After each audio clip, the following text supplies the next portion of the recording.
राधे राधे, जय श्री कृष्णा। आप सभी का स्वागत करती हूँ अपने YouTube चैनल पर। दोस्तों, पूर्णिमा के शुभ अवसर पर घरों में श्री सत्यनारायण भगवान की कथा का पाठ या श्रवण किया जाता है। ऐसी मान्यता है कि पूर्णिमा का दिन श्री सत्यनारायण भगवान की कथा सुनने के लिए सबसे शुभ दिनों में से एक दिन होता है। तो आज की इस वीडियो में आप सभी भक्तजन सुनेंगे श्री सत्यनारायण भगवान की संपूर्ण कथा।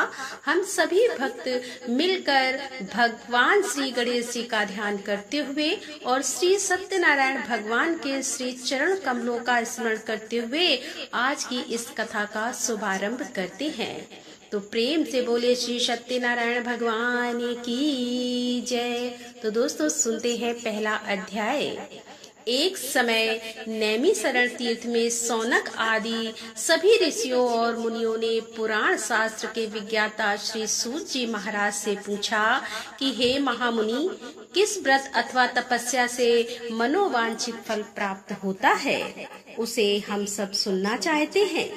तब श्री सूत जी बोले कि इसी प्रकार देव ऋषि नारद जी के द्वारा भी पूछे जाने पर भगवान श्री कमलापति जी ने उनसे जैसा कहा था मैं उसे कह रहा हूँ। आप लोग सावधान होकर सुनिए। एक समय योगी नारद जी लोगों के कल्याण की कामना से विविध लोगों में भ्रमण करते हुए पृथ्वी लोक में आए और यहाँ उन्होंने अपने कर्म फल के अनुसार नाना योनियों में उत्पन्न सभी प्राणियों को अनेक प्रकार के कलेश दुख भोगते हुए देखा तथा किस उपाय से इनके दुखों का सुनिश्चित रूप से नाश हो सकता है, ऐसा मन में विचार करके वे विष्णु लोक को गए। वहाँ 4 भुजाओं वाले शंख चक्र गदा पद्म और बनमाला से विभूषित शुक्ल वर्ण भगवान श्री नारायण जी के दर्शन कर उन देवादिदेव की स्तुति करने लगे। देव ऋषि नारद जी बोले कि हे वाणी और मन से परे स्वरूप वाले अनंत शक्ति संपन्न आदि मध्य और अंत से रहित निर्गुण और सकल कल्याणमयी नष्ट करने वाले परमात्मा, आपको मेरा नमस्कार है। स्तुति सुनने के पश्चात भगवान श्री हरि ने देव ऋषि नारद से कहा कि महाभाग, यहाँ आए हैं, आपके मन में क्या है। तब देव ऋषि नारद कहने लगे कि हे भगवान, पृथ्वी लोक में अपने पाप कर्मों के द्वारा विभिन्न योनियों में उत्पन्न सभी लोग बहुत प्रकार के कलेश से दुखी हो रहे हैं। प्रभु, किस लघु उपाय से उनके कष्टों का निवारण हो सकेगा? यदि आपकी कृपा मेरे ऊपर हो तो वह सब मैं सुनना चाहता हूँ। आप कृपा पूर्वक यह सब मुझे बताएं। तब श्री भगवान ने कहा कि हे वत्स, संसार के ऊपर अनुग्रह करने की इच्छा से आपने बहुत अच्छी बात पूछी है। जिस व्रत के करने से प्राणी मोह से मुक्त हो जाता है, उसे मैं आपको बताता हूँ, सुनिए। हे वत्स, स्वर्ग और पृथ्वी लोक में दुर्लभ भगवान सत्यनारायण का एक महान व्रत है। आपके स्नेह के कारण इस समय मैं उसे कह रहा हूँ। अच्छी प्रकार विधि विधान से भगवान सत्यनारायण जी का व्रत करके मनुष्य शीघ्र ही सुख प्राप्त कर परलोक में मोक्ष प्राप्त कर सकता है।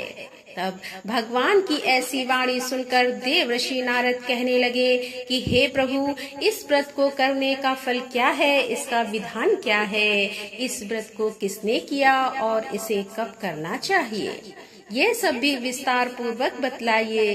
तब भगवान श्री हरि कहने लगे कि यह श्री सत्यनारायण जी व्रत दुख शोक आदि का समन करने वाला, धन धान्य की वृद्धि करने वाला, सौभाग्य और संतान देने वाला तथा सर्वत्र विजय प्रदान करने वाला है। जिस किसी भी दिन भक्ति और श्रद्धा से सम्मिलित होकर मनुष्य ब्राह्मणों और बंधु बांधवों के साथ धर्म में तत्पर होकर साय काल में भगवान श्री सत्यनारायण जी की पूजा करे, नैवेद्य के रूप में उत्तम कोट के भोजनी पदार्थों को सवाय मात्र में भक्ति पूर्वक अर्पित करना चाहिए। केले के फल भी दूध, गेहूं का चूर्ण अथवा गेहूं के चूर्ण के अभाव में साठी का चूर्ण, शक्कर या गुड़, यह सब योग्य सामग्री सवाव मात्रा में एकत्रित कर निवेदित करनी चाहिए। बंधु बांधव के साथ श्री सत्यनारायण भगवान जी की कथा सुनकर ब्राह्मणों को भोजन कराना चाहिए और भक्ति पूर्वक प्रसाद ग्रहण करके नृत्य गीत आदि का आयोजन करना चाहिए। इसके पश्चात भगवान सत्यनारायण का स्मरण करते हुए अपने घर को जाना चाहिए। ऐसा करने से मनुष्यों की मनोकामनाएं अवश्य पूर्ण होती है और विशेष रूप से कलयुग में पृथ्वी लोक पर यह सबसे छोटा और सरल उपाय है। दूसरा अध्याय। श्री सूत जी ने कहा कि हे ऋषियों, जिन्होंने पहले समय में इस व्रत को किया है उसका इतिहास भी बताता हूँ, आप सब ध्यान पूर्वक सुने। सुंदर काशीपुरी नगरी में एक अत्यंत निर्धन ब्राह्मण रहता था। वह ब्राह्मण भूख और प्यास से बेचैन होकर पृथ्वी पर घूमता रहता था। ब्राह्मणों से प्रेम करने वाले श्री विष्णु जी ब्राह्मण को देखकर एक दिन बूढ़े ब्राह्मण का रूप धारण कर ब्राह्मण के पास जाकर आदर के साथ पूछने लगे कि हे विप्रदेव, तुम नित्य ही दुखी होकर पृथ्वी पर क्यों घूमते हो? तब उस ब्राह्मण ने कहा कि मैं भिक्षा के लिए पृथ्वी पर विचर रहा हूँ। हे भगवान, यदि आप इससे छुटकारा पाने का कोई उपाय जानते हो तो कृपा कर मुझे बताएं।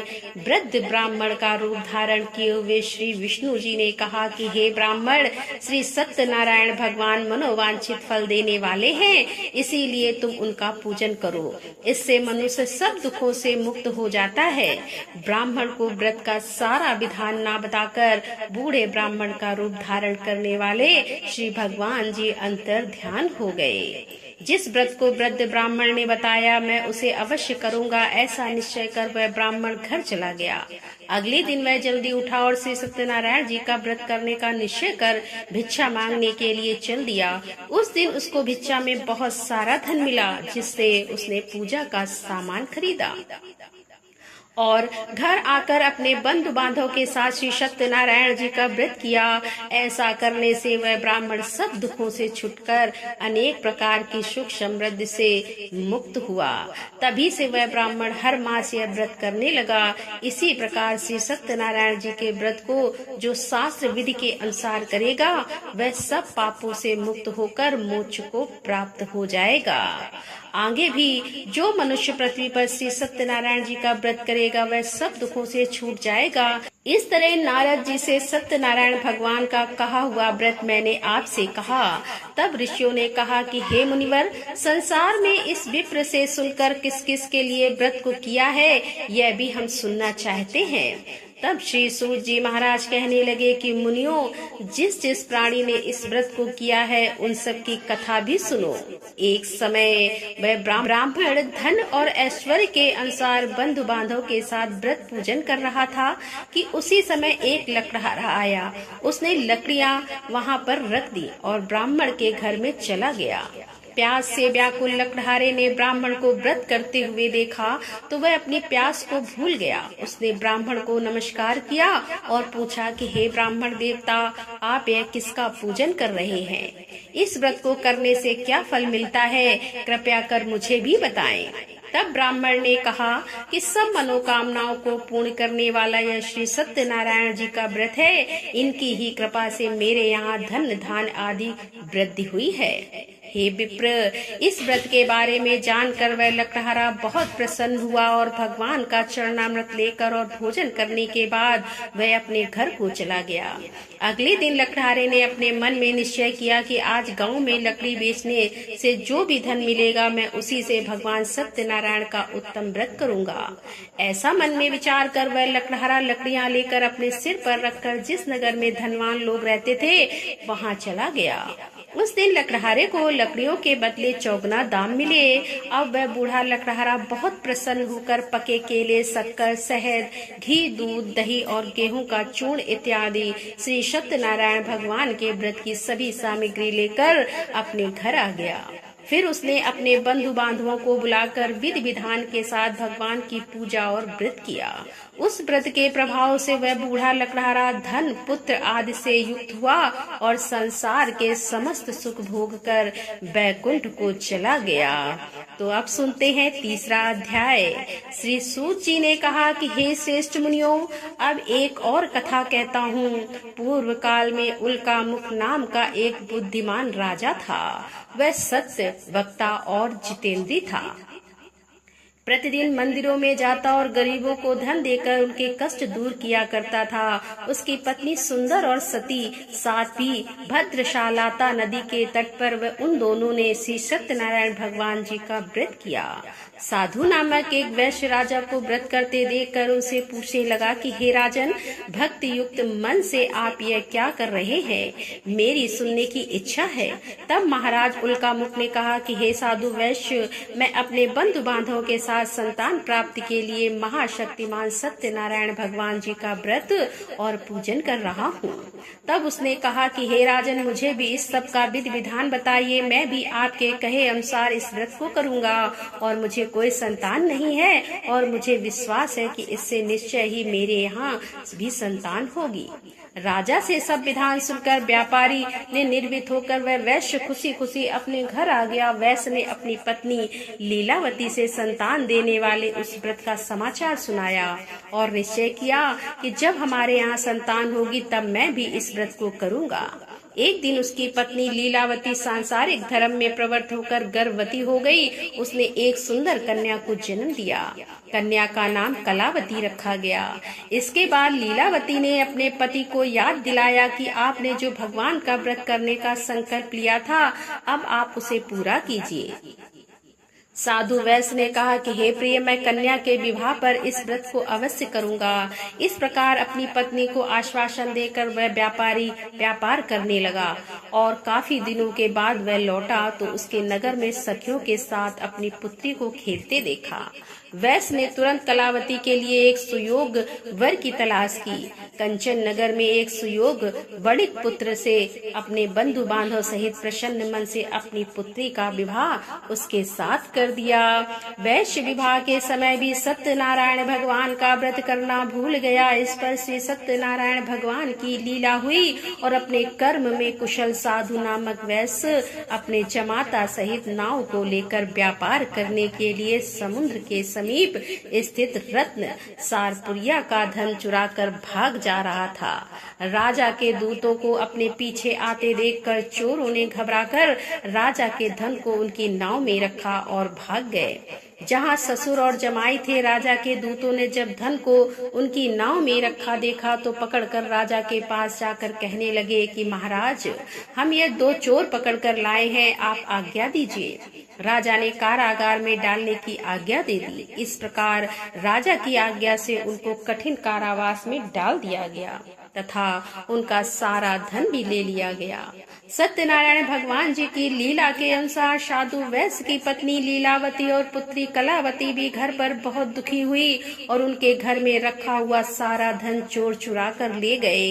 एक दिन शारीरिक और मानसिक पीड़ा से और भूख प्यास से अति दुखित होकर भोजन की चिंता में कलावती एक ब्राह्मण के घर गई। उसने श्री सत्यनारायण भगवान का व्रत होते देखा। उसने कथा सुनी और प्रसाद ग्रहण कर रात को घर आई।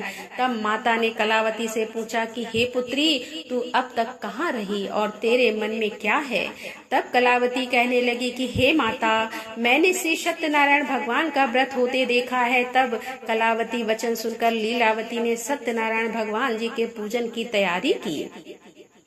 उसने परिवार और बंधु बांधव सहित मिलकर श्री सत्यनारायण भगवान जी का पूजन और व्रत किया और मनोकामना मांगी कि मेरे पति और दामाद शीघ्र ही घर लौट आए। साथ ही उनसे प्रार्थना भी की कि हे प्रभु, हम सबके अपराध क्षमा कीजिए। श्री सत्यनारायण भगवान जी इस व्रत से संतुष्ट हो गए। उन्होंने राजा चंद्रकेतु को स्वप्न में दर्शन देकर कहा कि हे राजन, जिन दोनों वैश्य को तुमने बंदी बना रखा है वे निर्दोष है, उन्हें प्रातः काल ही छोड़ देना।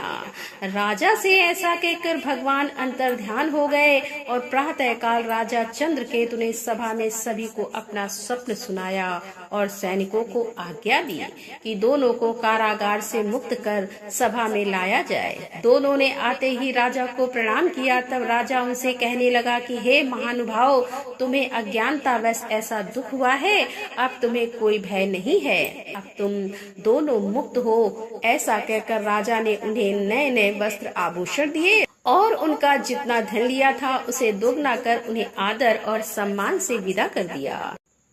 चौथा अध्याय। श्री सूत जी ने कहा कि वैश्य और उसके जमाई ने मंगलाचार करके यात्रा आरंभ की और अपने नगर की ओर चल पड़े। थोड़ी ही दूर आगे बढ़े थे कि एक दंडी वैश्य श्री भगवान जी उन्हें मिले और उनसे पूछने लगे कि हे वैश्य, तेरी नाव में क्या है? अभिमानी बड़ी हंसता हुआ कहने लगा कि दंडी, आप क्यों पूछते हैं? क्या धन लेने की इच्छा है? मेरी नाव में तो बेल और पत्ते भरे हैं। वैश्य के कठोर वचन सुनकर दंडी रूप ने भगवान ने कहा, तुम्हारा वचन सत्य हो। ऐसा कहकर वे वहां से कुछ दूर जाकर समुद्र के किनारे बैठ गए। दंडी महाराज के जाने के पश्चात वैश्य नित्य कथा से निर्मित होने के बाद जब नाव को ऊंची उठी देखा तो बड़ी हैरानी हुई और नाव में बेल पत्ते आदि देखकर मूर्छित होकर जमीन पर गिर पड़ा। होश आने पर अत्यंत शोक प्रकट करने लगा।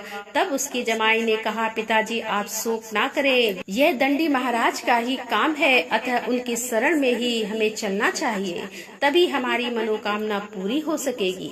जमाई के वचन सुनकर दंडी महाराज के पास पहुंचा और भक्ति भाव से उन्हें प्रणाम करके कहने लगा कि हे प्रभु, मैंने जो आपसे असत्य वचन कहे थे उनके लिए मुझे क्षमा कर दीजिए। ऐसा कहकर वैश्य रोने लगा।